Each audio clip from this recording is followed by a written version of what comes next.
Next up in our preview is actually the favorite to win the Big 12 in the new look Big 12 next year. That is the Utah Utes. And a big reason for that, Dalton, is their coaching staff, which really flexed their muscles last year. See Kyle Whittingham right there.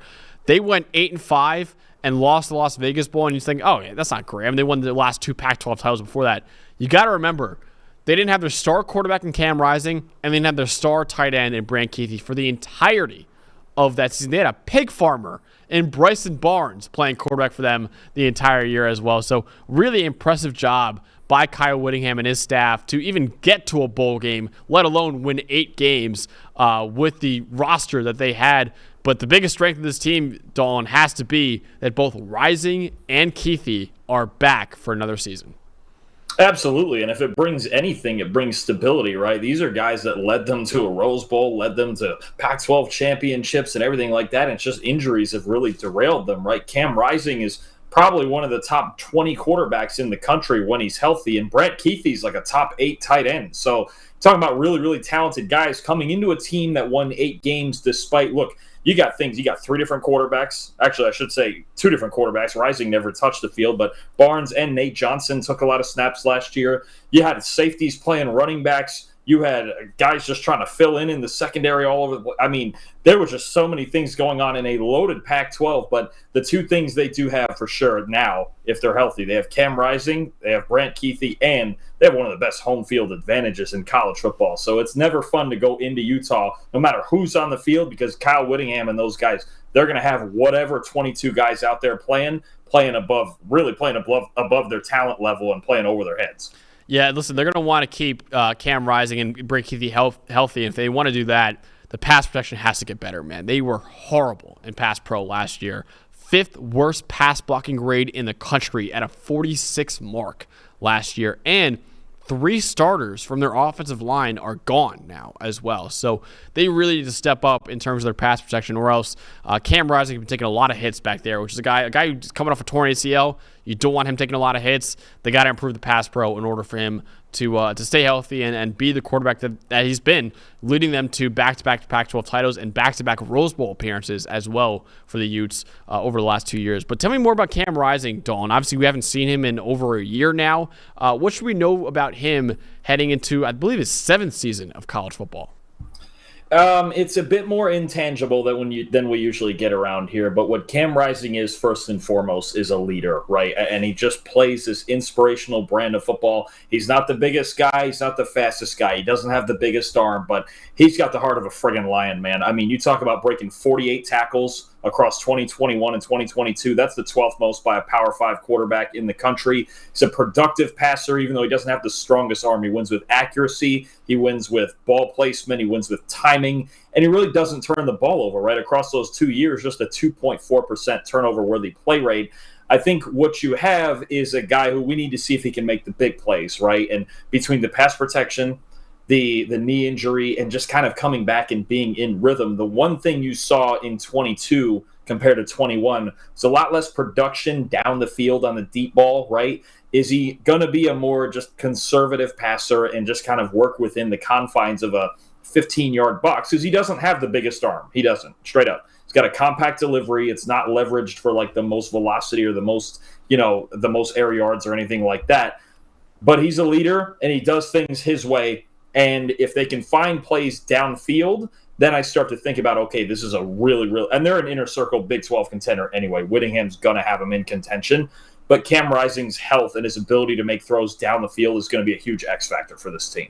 And the other big X factor is obviously the health of Brant Kuithe, right? And even Cam Rising, he last played in the Rose Bowl of the 2022 season. Brant Kuithe has basically been out, Dalton, for almost 2 years now. I mean, he tore his ACL and meniscus against Arizona in the 4th game of the 2022 season. So he missed all of 2023 and most of 2022 with that knee injury.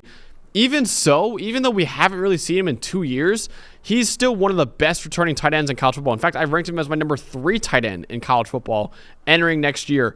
He was named to PFF's All Pac-12 team in 2019, 2020, and 2021, and he was a third-team All-American in 2019 as well. Over those 3 years, he has 31 forced missed tackles. That leads all tight ends in the country and the 5th most receiving yards at 1,449. And got to remember, too, Dalton Kincaid was on some of those teams, too. So he's got a first-round tight end to compete with, and even so, Brant Kuithe is putting up really good numbers. So as long as that knee is fully recovered, and again, it's been 2 years since we've seen Brant Kuithe, he should still be one of the top receiving threats at tight end in college football if he can fully recover from that torn ACL and torn meniscus. For sure, and both of those guys are big X factors. And I think the one thing Kyle Whittingham does well is he's one of these coaches that preaches that the entire team wins ball games, right? And he's going to want to play good defense with these guys recovering and maybe not going to have their A-plus game early in the season, right? And on that defense, they lost some really good players. They lost Jonah Ellis, they lost Cole Bishop, they lost Sione Vaki, but one guy they got to keep around was cornerback Zemiah Vaughn, man. He's been one of the best corners in the Pac-12. I almost forget all the realignment. One of the best corners in the Pac-12 over the last 2 years with an 82.2 coverage grade, 15 forced incompletions. You got a 6'2" corner out there who can really shut some people down for stretches. You're talking about this is going to be a really important guy, especially when you lose both starting safeties. You lose a lot of that communication. You lose a lot of like the variance and things you can do in coverage, right? So having a guy like Vaughn on the outside to lock things down, especially when you're playing Colorado with Travis Hunter, if you're playing Arizona with Teteroa McMillan, you're playing some of these good receivers in the Big 12, you need that guy on the outside, and Vaughn is one of those guys. Yeah, absolutely. He's a really good coverage player and a really good run defender as well. All right, Dalton, with Brant Kuithe and Cam Rising back, a lot of the sportsbooks think that Utah is the team to beat in the Big 12 next year. Right now, they are plus 310 on FanDuel to win the conference. Do you agree and think, hey, this is the favorite to win the Big 12 and make the college football playoff? Or do you think that maybe they're getting a little bit overrated in the sportsbooks right now? This is one of the hardest teams to predict in the entire country because last year's numbers would tell you no, probably not. But you've got Kyle Whittingham, who just always coaches this team up, right? Like better than you think they should be. You've got Cam Rising, who's taken this team to a Rose Bowl. Brant Kuithe's one of the best tight ends in the country.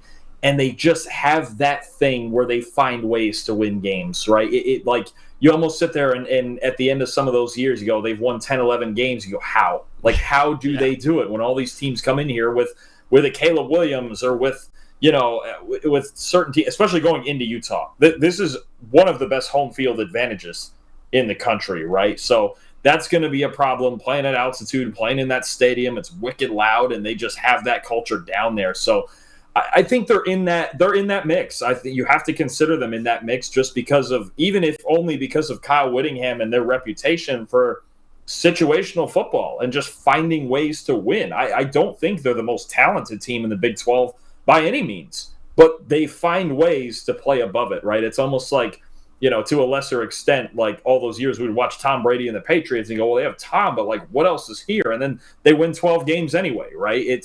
Utah's got that thing going right now, so it's hard not to consider them at least in the top 3 or 4. It's really hard, man. And, that's the thing about college football is that, like, coaching matters so much more in college than it does in the NFL, right? And it still matters a lot in the NFL, don't get me wrong.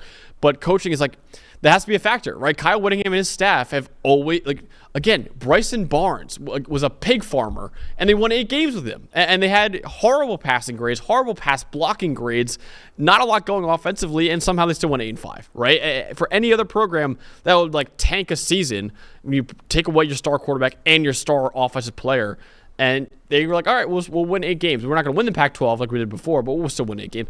That's crazy, man. And Kyle Whittingham is a terrific head coach. We actually have an interview with Whittingham from a couple years ago on this channel.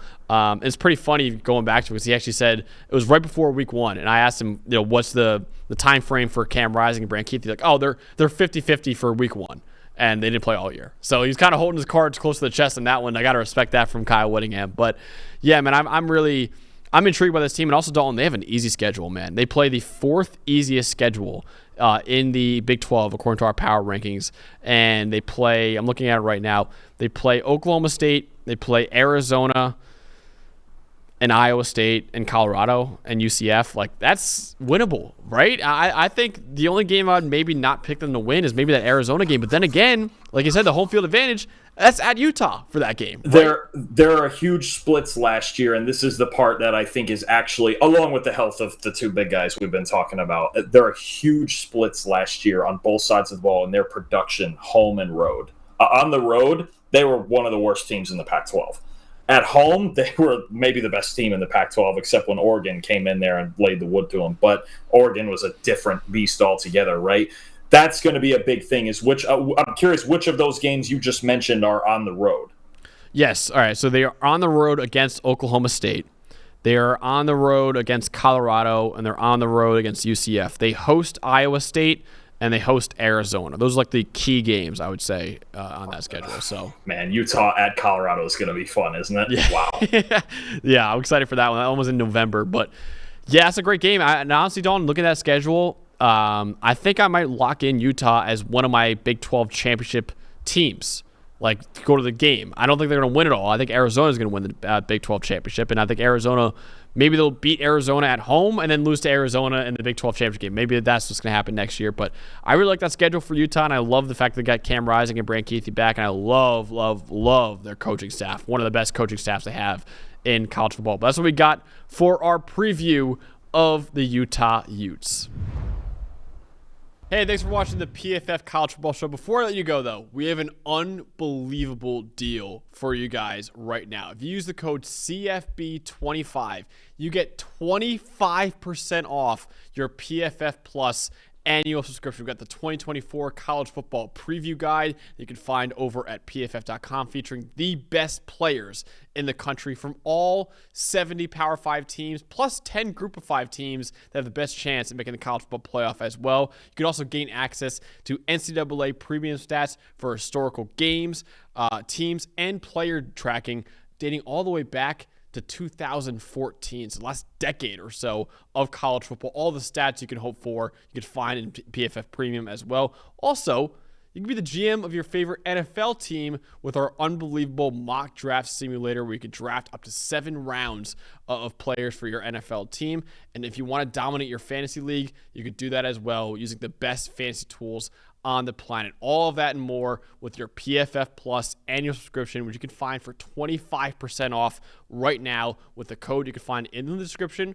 Or if you want to go to subscribe.pff.com and use the code CFB25 at checkout. Again, you get 25% off your PFF Plus subscription. This won't last forever, so make sure you take advantage of it right now.